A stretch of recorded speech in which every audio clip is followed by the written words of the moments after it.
RMC, à la une des grandes gueules.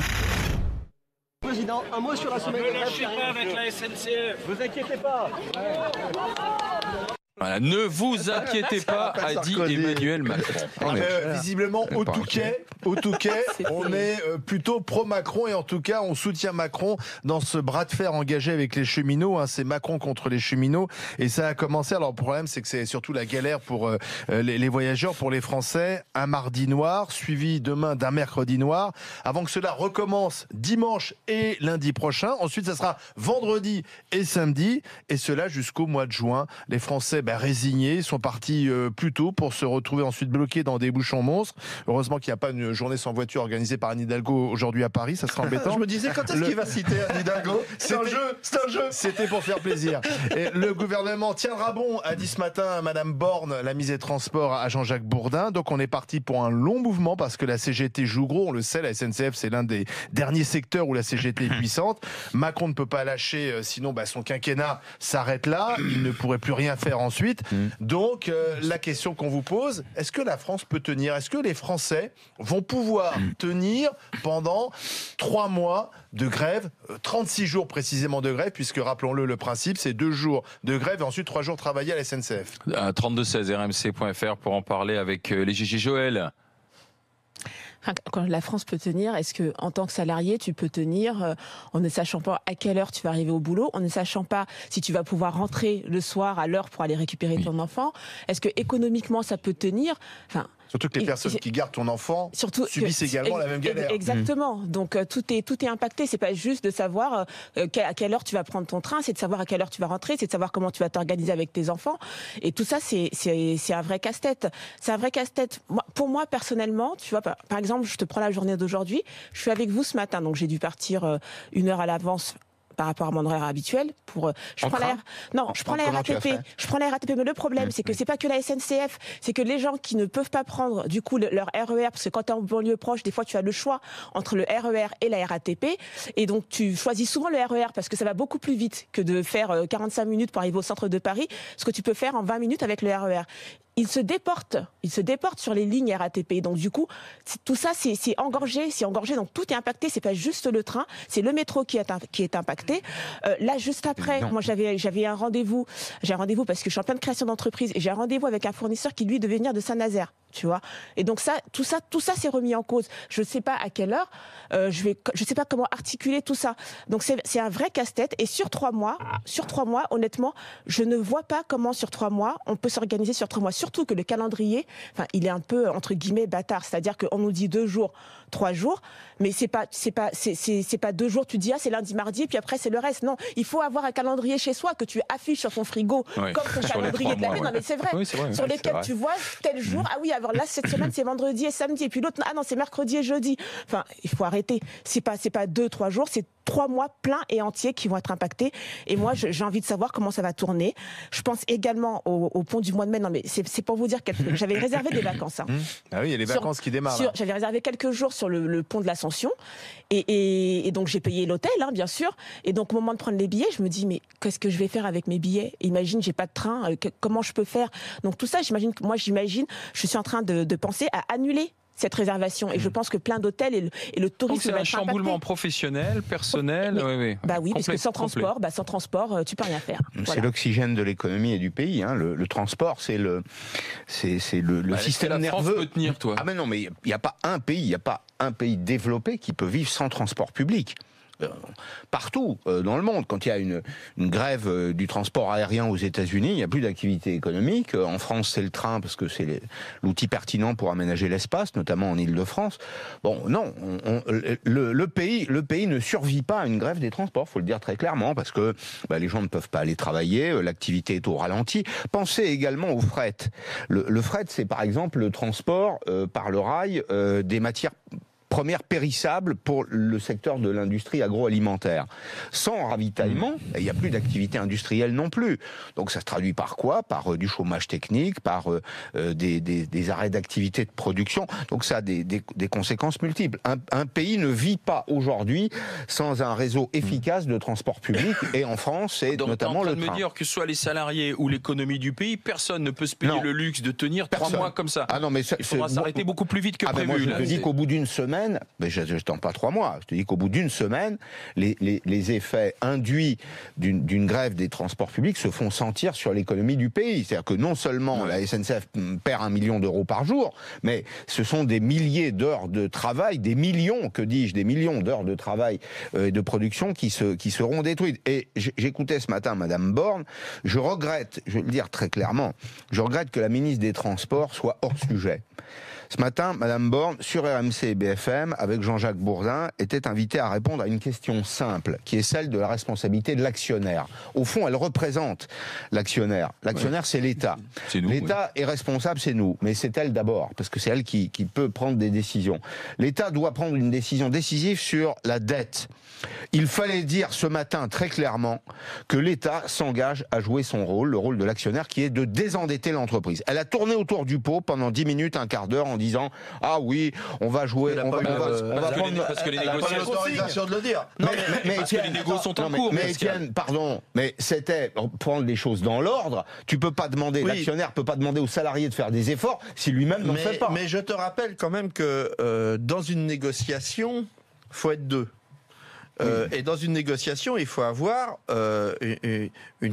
du côté des travailleurs toujours une force de nuisance, parce que automatiquement il faut pouvoir discuter avec le patron, grosso modo. C'est ça.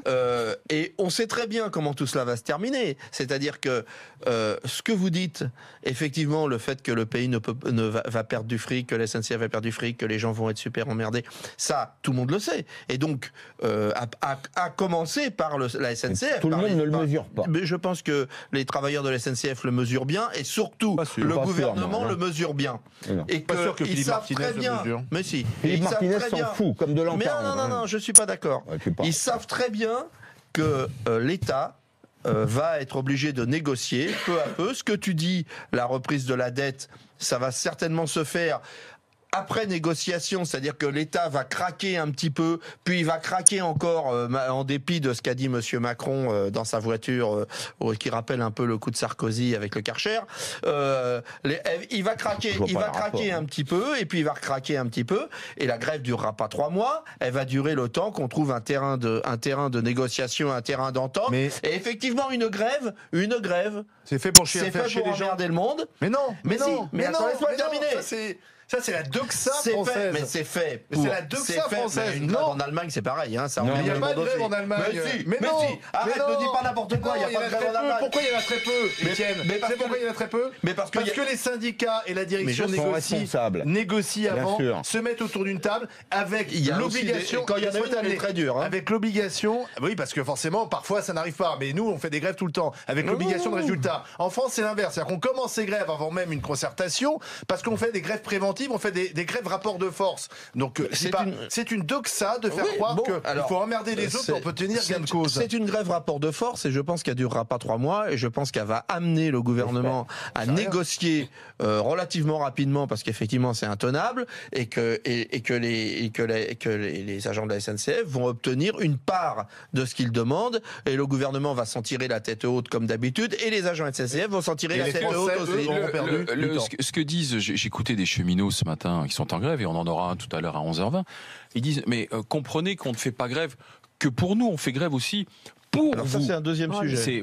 C'est pour qui nous, si aujourd'hui on s'arc-boute sur la SNCF, sur notre statut, sur ce service public, c'est parce qu'on dit aux politiques, c'est vous qui êtes responsable de la situation dans laquelle on est aujourd'hui.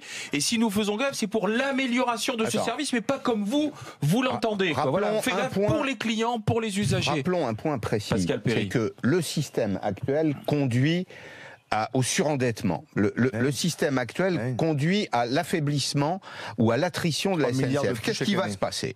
Il va se passer qu'avant le 25 décembre de cette année, la France doit transposer dans le droit français les directives européennes sur la concurrence.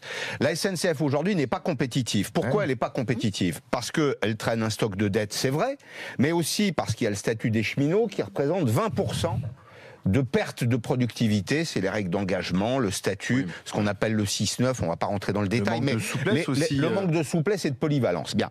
Si on laisse la SNCF aller à la concurrence dans ces conditions-là, avec des semelles de plomb, elle est morte. C'est le système actuel qui a conduit, le système de service public et de monopole, qui a conduit à la situation dans laquelle on est. On ne va pas privatiser la SNCF, juste un mot là-dessus. Non, c'est pas une privatisation. Non. Elle reste 100% publique, les titres sont incessibles, les gens qui sont dans l'entreprise conservent leur statut. Évidemment, il faut améliorer le modèle. Il faut que l'État, une fois encore, joue son rôle. Et pour moi, la principale des maladresses, c'est ça. C'est d'avoir dit aux gens, vous allez faire des efforts, on va supprimer le statut pour ceux qui viennent, sans que l'État ne joue son rôle. On ne peut pas exiger des gens des efforts. C'est une réforme à minima, parce que le statut ne change que pour les nouveaux. Bien sûr. En fait, c'est surtout un changement de structure juridique. Donc d'ailleurs, les Français qui galèrent aujourd'hui, ça leur passe un peu au-dessus de la tête, parce que c'est assez technique. Et la réforme des retraites qui avait été annoncée par Macron a été repoussée à 2019, puisque rappelons, ils ont quand même toujours un régime spécial. Donc finalement, c'est une réforme à minima. Pour une fois, Woerth a trouvé la bonne formule, je trouve, ce matin. Une réforme à minima et des ennuis à maxima, en fait. Une des réponses à maxima. On va en parler avec Christelle, qui est dans les Bouches-du-Rhône. Bonjour Christelle. Oui, bonjour. Bonjour les grandes gueules. La grève, effectivement, elle concerne l'ensemble des Français. Comment avez-vous fait ce matin, vous ? Tiens, est-ce que la France peut tenir à ce rythme de grève durant 3 mois, selon vous ?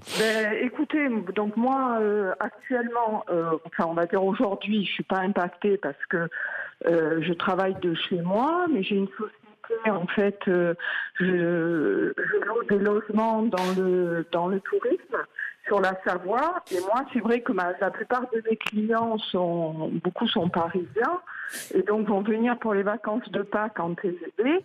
Et déjà, beaucoup m'ont appelé pour me dire qu'ils vont annuler, et donc qu'ils vont pas pouvoir venir.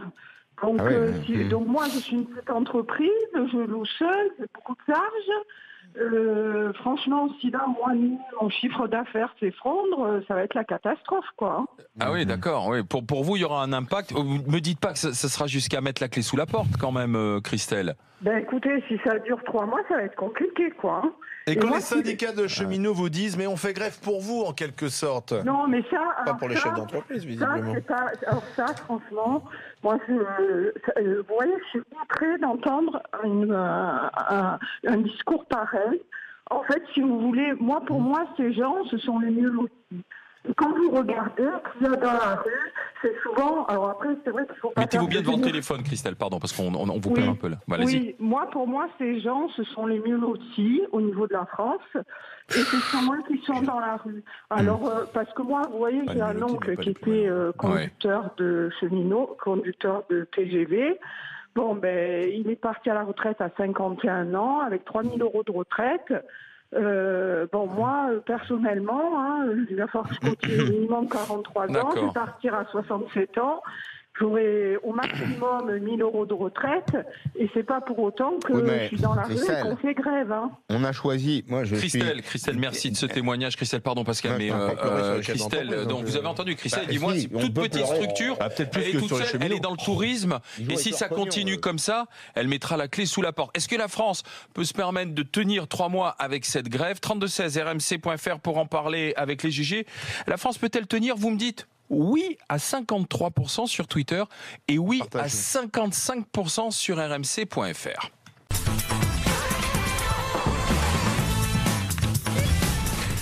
Les GG, les grandes gueules en direct sur RMC sur numéro 23. Les GG avec aujourd'hui Étienne Liebig, Pascal Perry, Joël Dagosseri. On parle de cette grève qui commence. Vous avez vu que c'est un rythme comme ça qui est étalé sur 3 mois, mais ce ne sera pas tous les lundis et tous les mardis. Ça va se déplacer. C'est un système inédit. On est dans un système de grève comme un roulement. Donc il faut s'organiser. Et toute la question, c'est de savoir si la France peut peut tenir à ce rythme-là sur 3 mois de grève. Bon, après, il y a le bras de fer politique entre le gouvernement, entre les syndicats. C'est le rapport de force. Et on verra qui lâchera le premier. La CGT. La CGT. Oui, c'est du Macron-Martinez. C'est un duel. Martinez est poussé par les radicaux à l'intérieur de l'organisation. Pourquoi ? Parce qu'il n'a pas obtenu grand-chose. Le gouvernement est parvenu, au contraire, à faire voter sa loi sur le travail. C'était une des premières lois qui a été votée sous le gouvernement d'Édouard Philippe.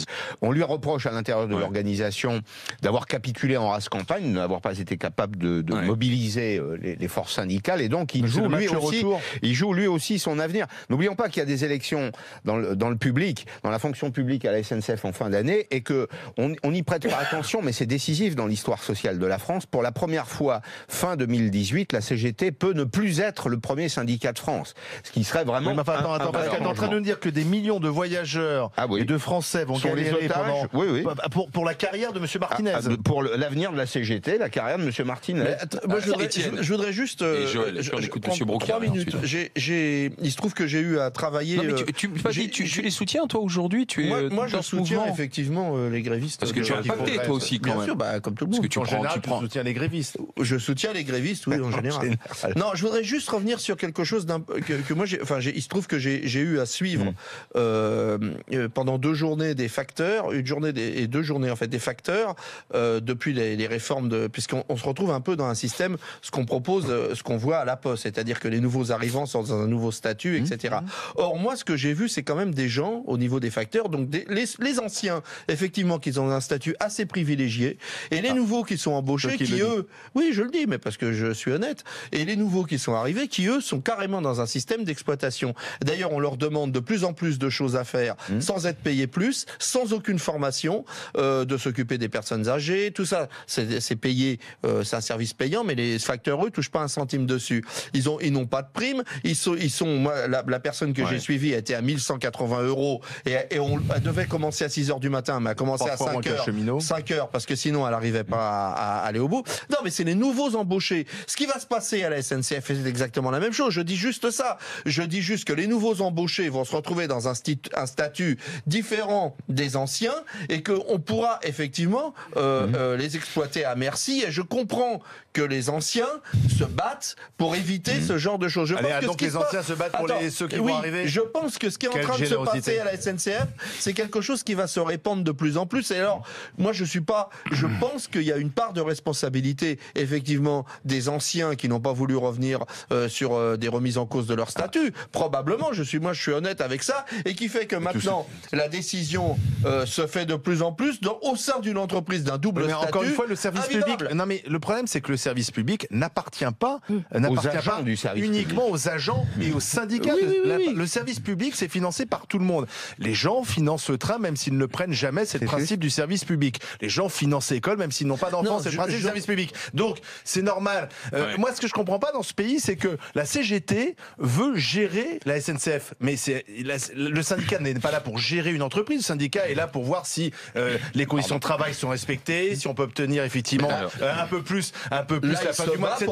Non, Martinez, il arrive.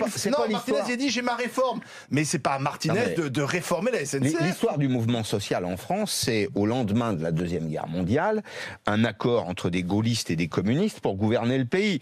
On va sortir de la SNCF. Je me rappelle que le directeur du personnel chez Air France, alors j'étais pas là, mais je l'ai lu puisque j'ai fait des études universitaires sur le sujet.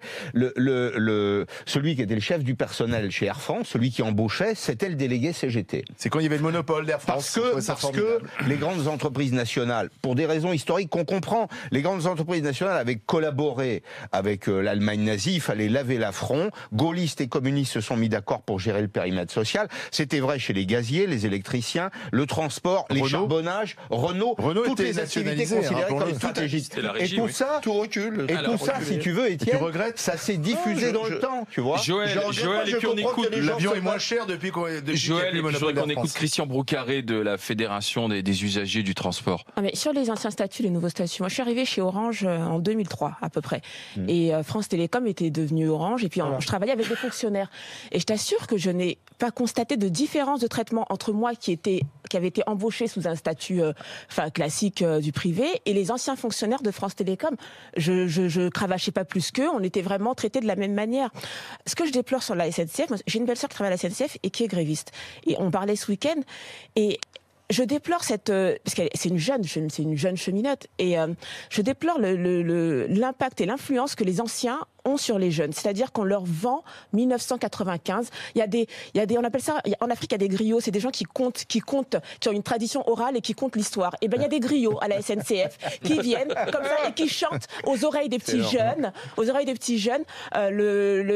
la manifestation, la magnificence de 1995 où on leur raconte comment c'était génial et comment la rue était avec eux. Et tu vas voir, tu vas revivre ça, tu vas voir comment c'était génial. Et eux, ils se nourrissent de ça alors qu'elle est jeune et qu'elle pourrait très bien se dire, si ce statut ne me convient pas plus tard, je changerai d'entreprise. Et ben ça, elle se le dit pas, parce que ce qu'elle veut revivre, c'est ce qu'on lui raconte, comme voilà les gloires passées de la CGT. Alors, et ça, je trouve ça dégueulasse pour l'esprit d'un jeune. Christian Broccaré, bonjour. Bonjour. Responsable de la Fédération nationale des associations des usagers du transport. Est-ce que la France, vous êtes dans la région Aquitaine, est-ce que la France va pouvoir tenir 3 mois comme ça? Ça va être compliqué parce que pour revenir à décembre 95, on avait perdu 0,1 point de croissance.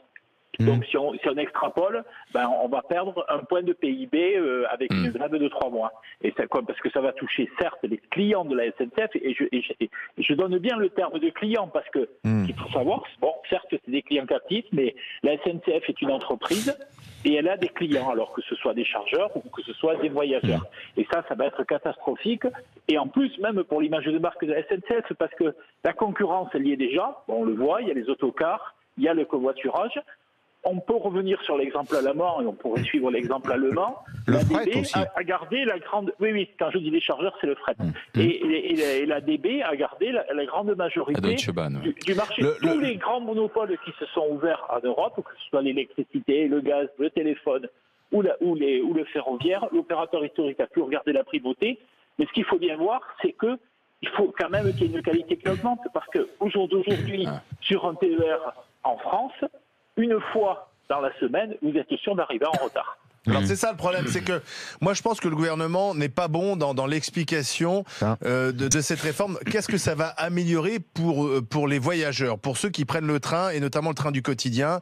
Est-ce qu'effectivement la ligne D du RER va enfin bien fonctionner? Est-ce qu'on pourra prendre un TGV sans avoir peur de perdre un quart d'heure sur une correspondance, parce que même les TGV sont souvent en retard? Est-ce que ça va s'améliorer? J'ai regardé un reportage sur le TGV italien, parce qu'en Italie ils sont passés à la concurrence sur les grandes lignes depuis bien longtemps. C'est derrière eux, et c'est vrai que c'était plutôt flatteur. 40% moins cher le prix du TGV. Les cheminots étaient plutôt contents parce qu'ils avaient négocié, obtenu d'autres choses, etc.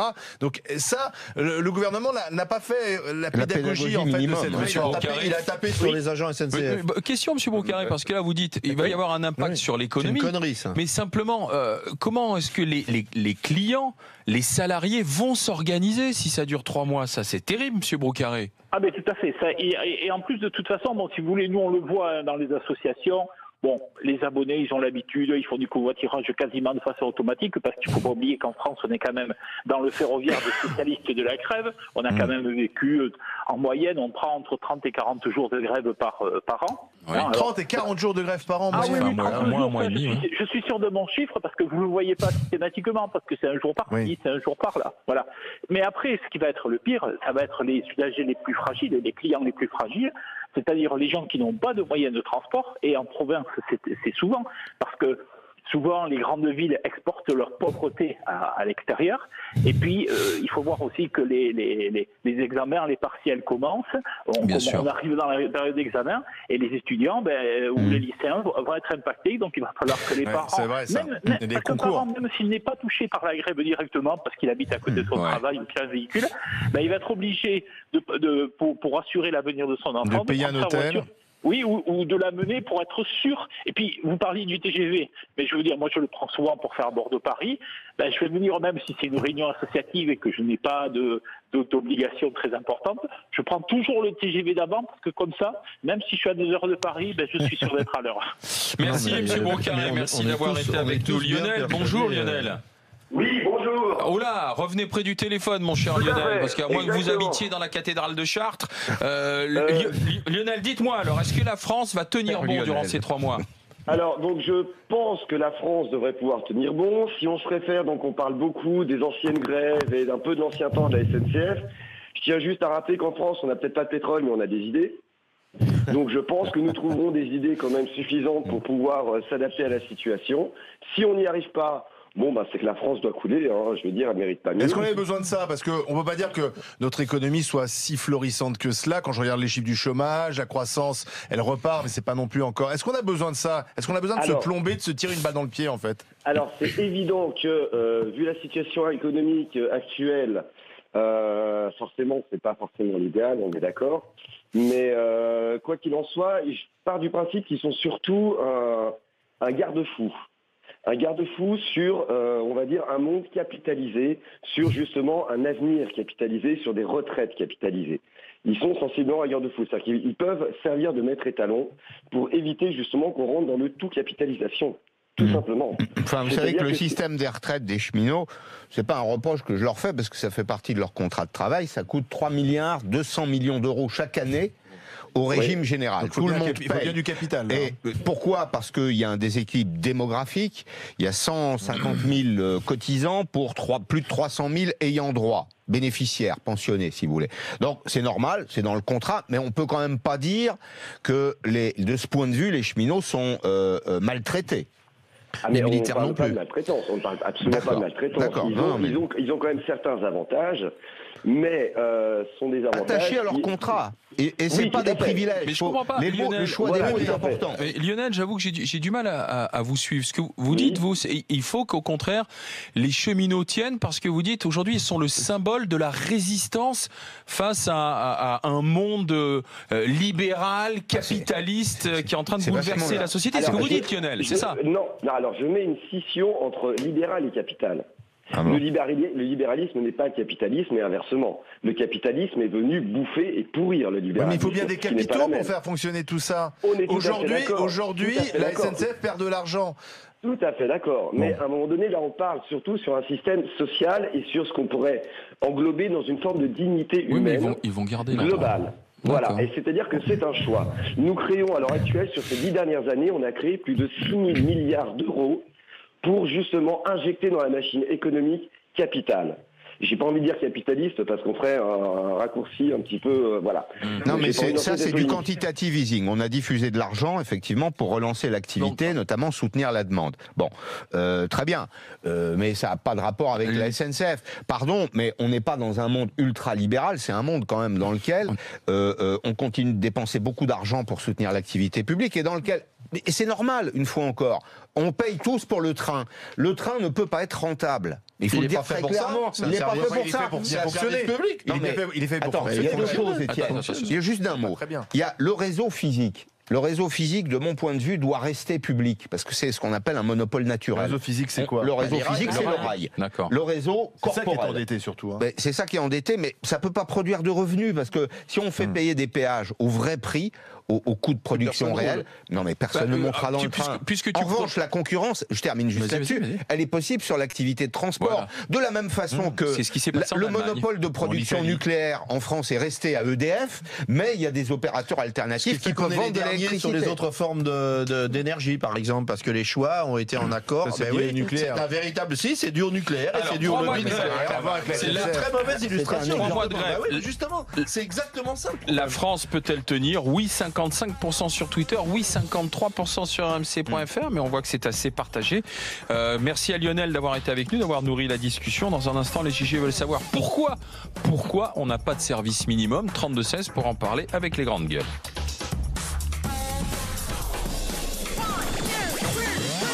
Je vous lis les réactions là qui sont arrivées sur rmc.fr. Fabrice qui m'écrit: si le gouvernement avait une vraie négociation, s'il n'était pas arrivé avec un truc déjà ficelé en consultant les syndicats pour la couleur du papier, ça se passerait autrement.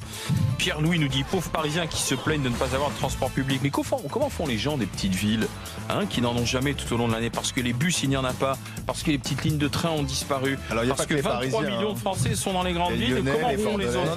Non, c'est pas 23 millions de Français qui sont dans les grandes villes. ville. Aujourd'hui, 80% des Français, même plus, vivent dans les grandes les derniers chiffres, mais vivent dans la métropole, la métropole, c'est-à-dire autour des grandes villes. Pépito me dit qu'il faudrait faire payer les syndicats pour les dégâts économiques qu'ils vont provoquer. Et La Page nous dit, je pense qu'avec cette grève, la SNCF va perdre beaucoup. Les gens vont s'organiser différemment, découvrir d'autres moyens de transport et ils n'auront plus envie de donner de l'argent à cette compagnie. C'est ce que m'écrit La Page sur rmc.fr.